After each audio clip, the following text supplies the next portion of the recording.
God only knows where to find you. God only knows how to break through. God only knows the real you. There's a kind of love that God only knows. God only knows where to find you.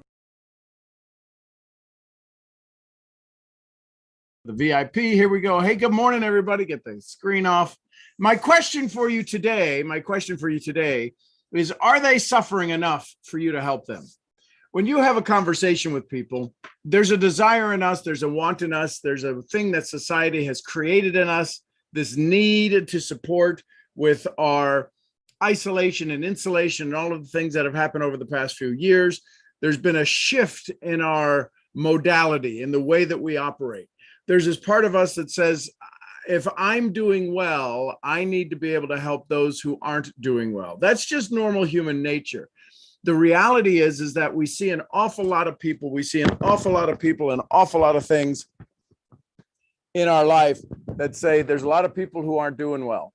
There's some people who present themselves as not doing so well. So what happens is that we spend more time trying to figure out how to help them. There's a lot of times where people will say they're not doing well, and we offer help and they don't take our help. Why? Well, because they want to be in pain. So I want you to pay attention today to the people that you support, the people that you help. Are they truly the people that will benefit from it?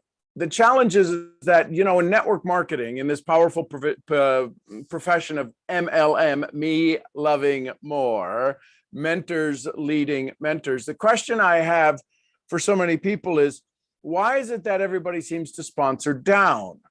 We talk about sponsoring down. The principal sponsors a teacher, the teacher sponsors the janitor can't find anybody to sponsor. It's because we have this mentality, we have this modality that we need to help people who are suffering. When people struggle with their business, they're struggling because they say, well, I don't know who to talk to. Drop a 1 in the chat if you've ever heard somebody say, I don't know who to talk to. Think about that for just a second. I don't know who to talk to. Isn't that interesting? You don't know who to talk to because the reason that you don't know who to talk to, possibly, maybe, there's a chance that you're programmed to go save the world, and you already feel like you're lower than whale poop at the bottom of the ocean. There's nobody to talk to. There's nobody who's suffering more than you're suffering. Is this making sense? So how do we shift that? What do we change? Well, secret sauce, you need to find your secret sauce, and your secret sauce is that you have something of value to add to somebody's life. Well, Sean, I'm just, and I say this just because I've heard this. I'm not enforcing this or agreeing with it. I'm just a stay-at-home mom. I'm just a young kid. I'm in college. I'm struggling. I work 3 jobs. I've heard all of these stories in the 40 years that I've helped people in personal undevelopment. So now the question becomes, how do we shift that? How do we shift that so that you realize the value you have? It's called your secret sauce. It's called your purpose. It's called your DMP. Wallace D. Waddell says in the book, Science of Getting Rich, it's not about doing certain things. It's about doing things in a certain way. So what if your certain way of prospecting, of conversating with people changed? What if the certain way of you thinking about suffering changed? The title of this is, are they suffering enough for you to help? See, there's a lot of people who we think, well, they got money. They don't need my help. Well, my question to you is are they suffering? See, the reason that you won't go to talk to some people is that you qualify them as, are they suffering? Define what suffering is. When you start to work on this idea, this conversation, this comprehension of what is suffering, you might change the way you look at things. And when you decide to change the way you look at things, all of a sudden what happens is that this idea of suffering changes. we have a tendency, I should say, a lot of the people that I've worked with over the last 30 years have a tendency to look at finances as the indicator, the benchmark of suffering. It's not really the indicator, the benchmark of suffering. If you listen to Shawn Achor, the happiness factor, right? The happiness trainer, the happy guy. They say in Harvard did a study that people want more money and think they will become happy. What research has found is that when you become happy, more money shows up. It's kind of cool, isn't it?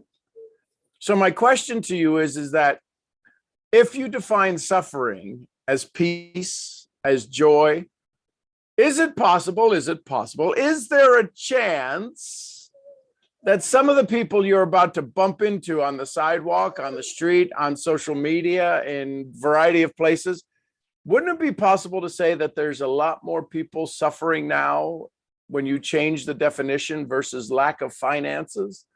How many people, drop an R in the chat if you know anybody suffering in their relationship? Drop a C in the chat if you know anybody who's suffering with their children. So if I say all of this, the reason I'm asking you this is that, well, Shawn, what does my business have to do with it?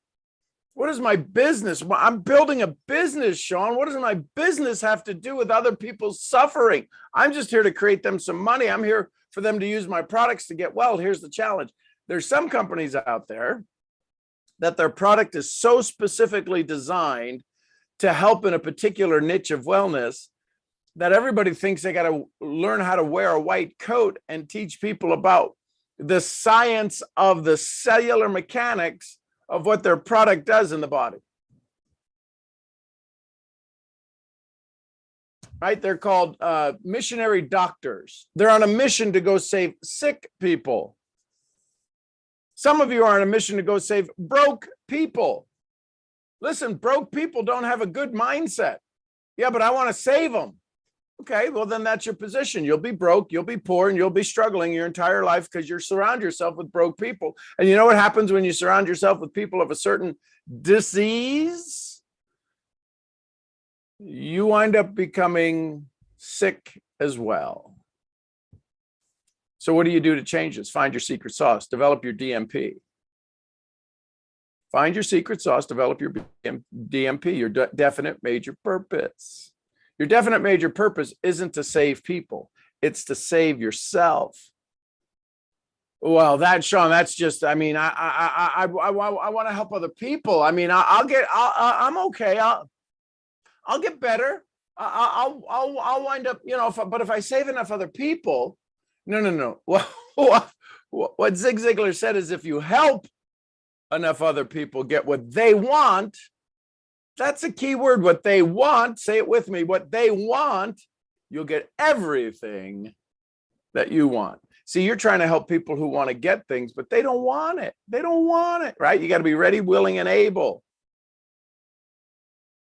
Most people are 2 out of the 3. They're ready and they're able. They're not willing. They're willing and they're able. They're not ready. They're ready and they're willing, but they're not, right? So you got to make this decision. You got to define and decide what is it that they want. Well, I'm going to find their why. Well, their why is not going to work. If their why really made them cry, they wouldn't need you. If it was their true why that truly made them cry, they would not need you. How many of you need me to give you directions, God forbid, to the hospital? God forbid somebody was sick yesterday. God forbid you were traveling in a foreign country and all of a sudden somebody got sick. How many of you would call me going, Shawn, listen, my loved one's sick. I'm not sure what to do. You would do the proverbial everything. I'll try everything. I'll try anything. I'll do everything. I'll do anything. So how sick do they have to be? How much pain do they have to be? Do you have the ability to go serve them? And who are you looking to serve? People who are worse off than you? Define what is worse off than you. Are you looking to help people who are better than you? Define what's better than you. I can't think of anybody better than you because you're the only one. You're the only one. So, a couple of things you do. Write out a list of 20 things you did yesterday you did well. Write out a list of 100 things you've done in the last week. Write out a 500 things you've done in the last month well. Here's the challenges. We forget how good we are. We forget how many good things we do. We forget that a simple smile could change. How many of you drop an S in the chat if you know a smile? You've heard the stories. A smile will change somebody's life. How many of us have heard like the After Children's special, right? I'm dating myself, where somebody was going to go home and do significant harm to themselves, but because somebody picked up their books with them at the locker that day, their books fell out of the locker. They went and picked them up and they put them back in because that afternoon they were going to go home and do harm to themselves. And they never knew it. They never knew that a simple, kind gesture. So my question to you is, can you go one moment? Can you go one more day? Can you go one more hour? Can you go one more week without being in your highest state, your highest intention? Because even a smile could save somebody's life. Are you going to, now that you become aware of it, not talking about yesterday or yesterdecade, from this moment forward, could you ever spend 1 minute out of your state because that might cause somebody to have some issues? But Sean, I'm responsible to them, not for them. I understand that. But some of us live under a cover of darkness, of not paying attention to what our energies do to others. Ooh, snap. So pay attention to who you are, pay attention to how you're becoming, and then pay attention to your state as you go through the day. And if you truly want to understand the law of attraction, stay in state and realize that not everybody has to suffer for you to help them, because everybody is suffering. Just change your definition of what suffering looks like. Do you think that the majority of people you're going to come in contact with want more of what they want and less of what they don't?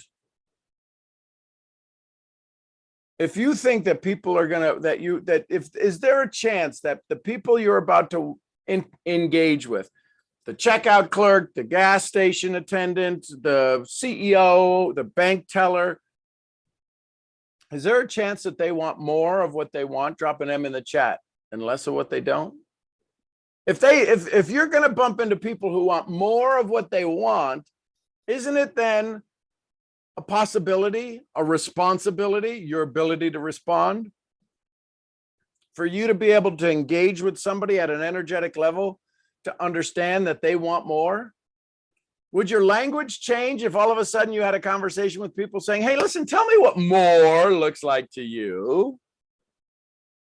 See, the challenge is that we would ask, what does more look like to you? And it would come across as a suffering question, because I'm thinking, well, I don't have more, and my more would be, I would just like to have enough money to pay my bills. I would like to be able to take care of my kids. I would like to be able to, and so my more is so far away that when I ask the question, there's an energy. How many of you feel that there's an energy in people's words? And if you're suffering from lack, when you ask people, what does more look like? Your pain runs down your leg, across the floor, and up theirs. And they say, no, I'm fine, because they're not going to open up the dialogue because they have no confidence that you'll bring them more. This is all about energy. It's about you sitting in your secret sauce. How many of us, drop an H in the chat, how many of us have ever come across a homeless person who brought joy to our life? Drop an H in the chat if you've ever come across a homeless person who brought joy to our life. And if that's the case, if a homeless person brought joy to your life, then why are you suffering with a home? Maybe you should go become homeless. I'm just saying. I'm just saying. Change the way we look at things, Dr. Wayne Dyer said, and the things we look at change. Go write out your list of 100 things you've done well in the last week. 100 things you've done well in the last week, last 7 days. It'll change the way you look at things, so the things you look at change. I'm your head brain training, brain scrambling misfit. I'll see you all where? I'll see you at the next event. Thanks, everybody. Bye for now. You too, love your bunches. I'll see you where? I'll see you at the next event. Till then, bye for now.